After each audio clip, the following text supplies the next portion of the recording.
don't confuse things by adding another stick in the mud of raising the highest tax rate. That's silly, it's stupid, and it doesn't work. And every time we've raised the highest tax rate, the economy's underperformed, and the rich have not paid more in taxes, and the poor have been hurt.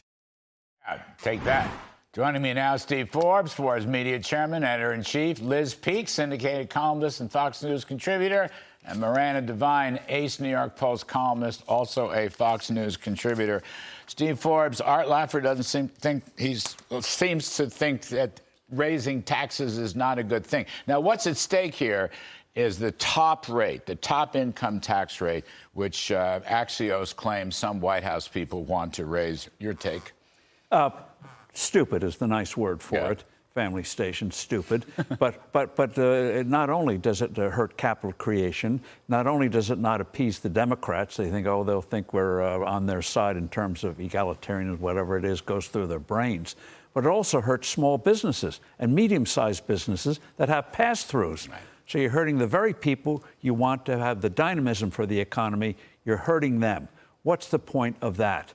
And it just goes to show that if you put enough pressure in Congress, even on Republicans, the old left wins. And we got to show, no. Instead of 37, they should cut it to 27. They won't, but if they had their brains together, they would. Reagan left it at 28 and 15. 28 and 15. And the other thing I don't understand is their allergy to reducing the capital gains tax. Not only good as for investment. As a revenue raiser. It's a revenue raiser. Day one. What's wrong with them? Liz Peek, you could raise the top income tax rate 20 points, and Democrats would still say you're helping the rich. I mean, every tax, the 2017 Tax and Jobs Act, they still claim almost everything went to the top tier. It's not true. Everybody got a tax break in 2017, and you're totally right.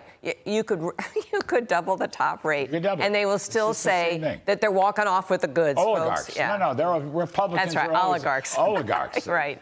True. I haven't met an oligarch. My favorite one, though, today so far was your tweet, Miranda Devine. The New York Times is shedding tears. Wait for it. I hope I got this story right. A China factory in South China is threatened by the Trump tariffs. And the New York Times is very worried about that Chinese factory in South China. By the way, the whole point of the tariffs is to damage China. But putting that aside, they're the mouth organ of the Chinese Communist Party now? Is that what's happening? Well, maybe they are, but basically the New York Times has never seen a victim of Trump that it won't go and champion. Yes, there you go. And so while it ignored all the victims of Biden, like all those poor people that were raped and murdered by the illegal aliens, completely ignored that story, they will scour the world for anybody who might slightly be damaged by anything that Donald Trump's doing. How'd the New York Times do on COVID in China?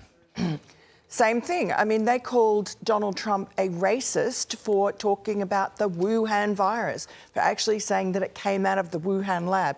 They denied that and suppressed that for many years. You figure that the New York Times defending China? Okay, I'm going to leave that go because I don't want to have the whole segment on China. Harvard. It's bad for blood pressure. I know. Harvard and Princeton still under the microscope. Princeton could lose $210 million, if I have it right. Harvard could lose $9 billion because they have not proven themselves capable of scrapping anti-Semitism. This is still a serious, not just Columbia, it's not just Penn. Now the virus is spreading. Well, the nice thing about it, it suddenly gives these people backbone. Maybe not for the right reasons, but there's nothing like money. You want to lose it? Go ahead. No, they don't want to lose it. And for too long, they've been able to go for this woke ideology, have no moral backbone, allow mass people to run amok on the campuses. Princeton was less bad than some of the others, thankfully. But they wouldn't face up to them. They wouldn't say, no, this is wrong. In that congressional hearing, they wouldn't, neither of those three presidents would say it is profoundly morally wrong to defend Hamas and allow this anti-Semitism to run amok on their campuses. I mean, it's been out there, Liz. This is many, many, many, many months now. The question is, what is actually changed? Actually, a related question is, what has changed at Columbia?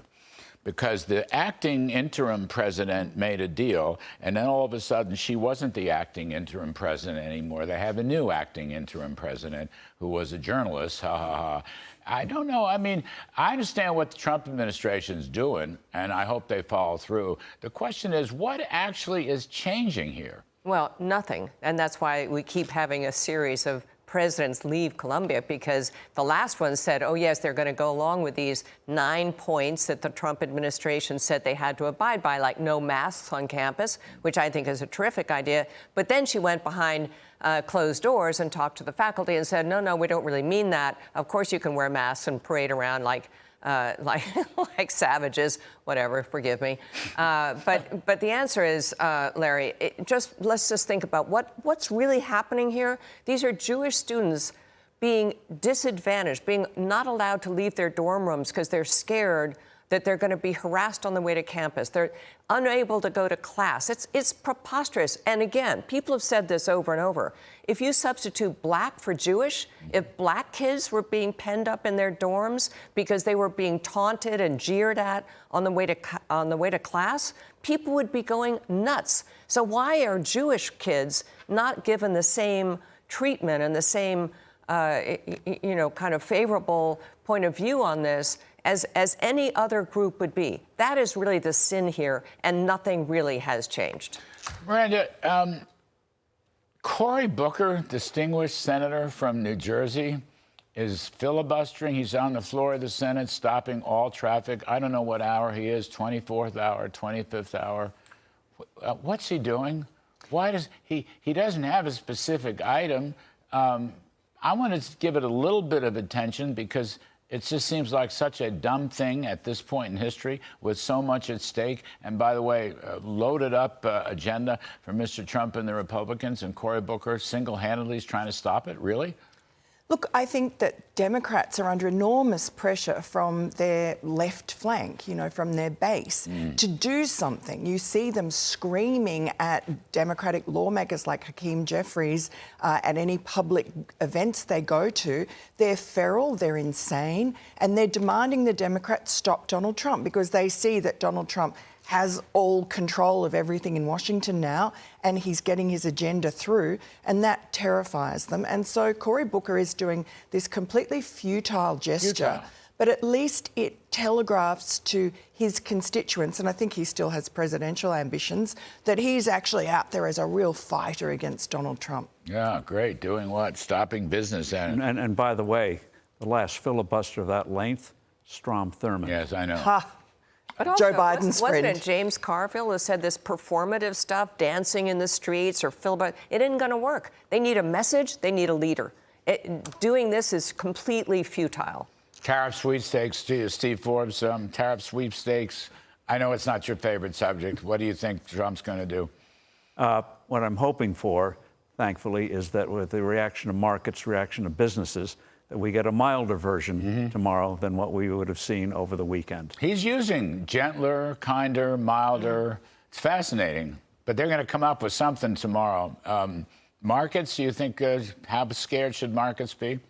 I think they should be scared not only about the tariffs, whatever version he unveils tomorrow, but also, is Congress actually going to get a good, beautiful tax cut bill through? Or are we going to have more of this stuff of trying to fit in everybody's little pet project or whatever, and we end up with a watered-down bill that just basically renews 2017, but not the oomph we need going forward. Senator Kennedy was on, Senator John Kennedy. He said they'll have a resolution, the Senate will have a resolution this week. And they're gaining on it. Well, the Senate actually is ahead of the House in the sense that they're not going to put in a specific number for cuts or make it very vague, unlike the House, which feels bound to go by so-called rules and they're not doing the big kind of tax cuts they should. So the Senate's ahead of the ball on that now, finally. Last chance to defend Chinese factories. Look at the New York Times for that, not the New York Post. Last chance to defend the New York Times. Take a pass on that one. Take a big pass. Why did I know that? I wonder who spends all the money on their subscriptions. They're very secretive about that. Who knows? It could be the CCP. Good question. Could be Cory Booker. I don't know. Steve Forbes, Liz Peek, Miranda Devine, thanks very much.